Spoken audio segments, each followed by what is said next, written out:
All right, now we're getting into the Heartbreak Kid story. So I done my little rants and stuff like that over all that other things, but excuse me, y'all. That liquor's starting to hit now. Heartbreak Kid, we already talked about where it started picking up at, but here's when it really started becoming a thing of its own. Shortly after dropping my Love and War Heartbreak Kid Deluxe Edition, because that was basically just about going through pain, betrayal, like stuff. But what was crazy about writing that is I was literally like writing my own future. Like when I listen to those songs now, like that whole deluxe like edition, it hits so much different for me now than it did like when I first was writing it or releasing it. Wow. Let me go ahead. First Heartbreak Kid story was how I just recently lost my job and stuff. I haven't talked to too many people about this stuff, but I guess it's now time to go into it. The full-fledged story will probably be on my story or some such, but just a quick version, that way I can get into these Heartbreak Kid stories is during the pandemic, we all know how that was going and stuff, and I was a manager at Amazon and such. So a lot of times, I mean, it's just a lot of laptop work and such like that. People know me, they know me and stuff like that. And I was actually, I'm not trying to toot my own horn, but there's certain people who like are the core of the business, you know what I'm saying? I took pride in being one of those core elements and those core cogs of making the business work, especially since we were the first Amazon here in Arkansas and shit, like we didn't have nothing. And I was amazed to be able to teach people. Like I'm sitting here in the corporate America like, oh shoot, I'm valuable. I'm teaching all these different things. I'm learning Excel, data, tracking, mining, deep diving, all these different things. So just to get back to the main point. So the pandemic hit around, everybody started working from home a little bit, yada, yada, yada. So we moved from the building in September. September 30th, we moved from a tent to a new building, because at the time, like I said, we were the only Amazon in Arkansas. We was working this little tent. So we moved from the tent to the building, and I think the first day was in the building was September 30th, but all our stuff got put up October 1st. Okay, keep that date in mind.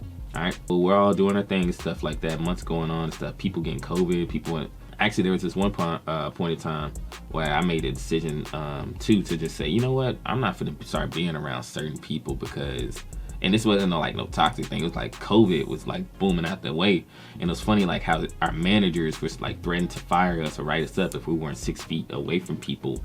But they were the same ones who caught COVID and then they spread it out throughout the building. You know, hypocrisy. I'm not gonna, give them no clout or put names, but hypocrisy is best. Anyway, going back to the main thing, at the tent, we were working from home. The shift I worked on was basically the evening midnight shift, basically. So I was responsible for doing the end of day reports, and there was these things called bridges and a lot of data tracking, summaries. So basically just reporting on the day, what were the problems, what were the good things, what we need to do to fix it. And then I send that to my site lead, who's basically a general manager, and they'll transfer that up the Amazon chains and such. So we're all working from home, yada, yada, people getting sick and yada, yada. So let me just go ahead, like I said, I'll give them more details in like a different one, but just to keep it like as quick as I can. So we're all working from home and such. Basically my site lead was just like, hey, send me the bridges from home, yada, yada. So months passed and such. So then here's where things start getting interesting. I think it was like up in February. Yeah, it was happening around February. One of the managers up there, he's not my direct manager, but one of the managers up there was mad that I came in late. And I went straight to my desk and I wasn't gonna go do all the other BS. He wanted me to go outside and pull some racks in. I say, that ain't my job. Like, y'all had all these associates here, y'all could have did that. I ain't finna do that. Well, you getting here late, you could do something. I say, bro, don't worry about when I'm getting here and when I'm not. The thing is, that building was big, so you can literally be on one side of the building and someone cannot see you for a whole hour, 2 hours. That really wasn't I wasn't even tripping about that. But I was just taking offense to like, why are you worried about me? I'm not your employee, I'm not your associate, I don't report to you. Fuck you worried about me for, So I'm like, bro, don't be worried about me, man. Like, shit, worry about your employees, man. Y'all had all these people here. Y'all could have did that shit when y'all was here. Don't fucking come at me like that, bro. And here's where I do admit I made my mistake of saying, you can't get me in trouble anyway unless I violate Amazon policy. I guess that motherfucker said, challenge accepted. So what this dude did later, he told my manager, yeah, Silas didn't get here to so-and-so, which was inaccurate. But basically my manager's like, yeah, he said you didn't get here till like 4 or 5 hours later. I said, come on now, dude, is that really accurate? He looked at my time card and stuff like that. And then apparently on my time card, it had was lining up like, so y'all, let's say if you come in at 1 o'clock, it says 1 o'clock like for a whole 2 weeks and stuff like that. And I was like, yeah, what you showing me my schedule for? He said, this isn't your schedule, this is your time card. I said, oh, it's my time card. Okay, so that explains why my check has been getting short, because it's been clocking me out. So my time card basically had, let's say, a shift from 1 to 4. I'm just putting out random times. I'm gonna give too many details. I'll give all that later. But let's say if the time card from 1 to 4, it had 1 o'clock, 4 o'clock. And I was like, okay, so this explains why my check's been short, because y'all been having me working to like 2-3 hours past this and stuff like that, but my check has not been accumulating my overtime correctly. And I remember speaking to him about this multiple times, and he was like, okay, I'll look into it. Y'all know how managers be, all look into it. They never look into it until their ass is on the line. So now his ass is on the line because he done reported, the other manager reported to my manager and also HR.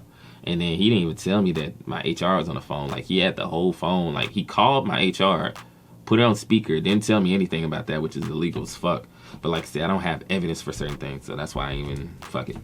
Long story short, so they set me up for a whole time theft investigation and stuff like that. I get into the room, like weeks pass and stuff like that. They having people follow me. People ask me questions. They apparently been having people watch me, all types of stuff like that. It's funny because I'm literally at home. So here's the kicker.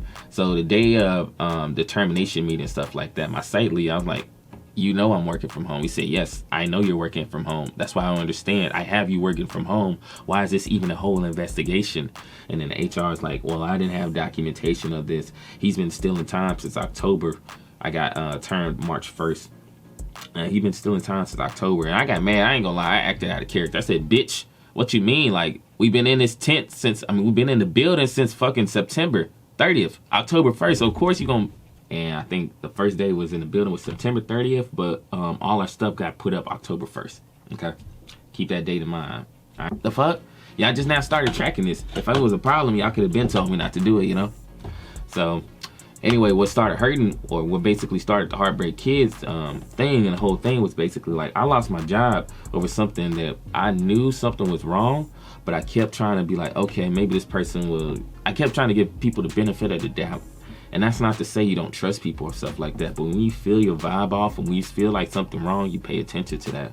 And I literally been telling multiple people, yeah, they've been trying to get me fired for like 4 months now. And that was accurate. And then long and behold, boom. So I decided from there, I'm not working for anybody ever again.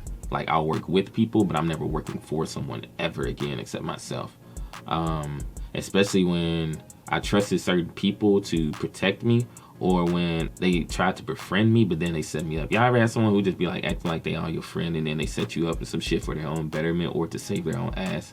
I'm like, if you wasn't fucking with me, I would much rather, I would respect you, you know what I'm saying? Because I know how it is. But that fake energy and then poison something else and then you just switch up on me, that's all bullshit, so I don't fuck with it. Next story, coming to you, Heartbreak Kid. Never thought you would do this to me, yeah.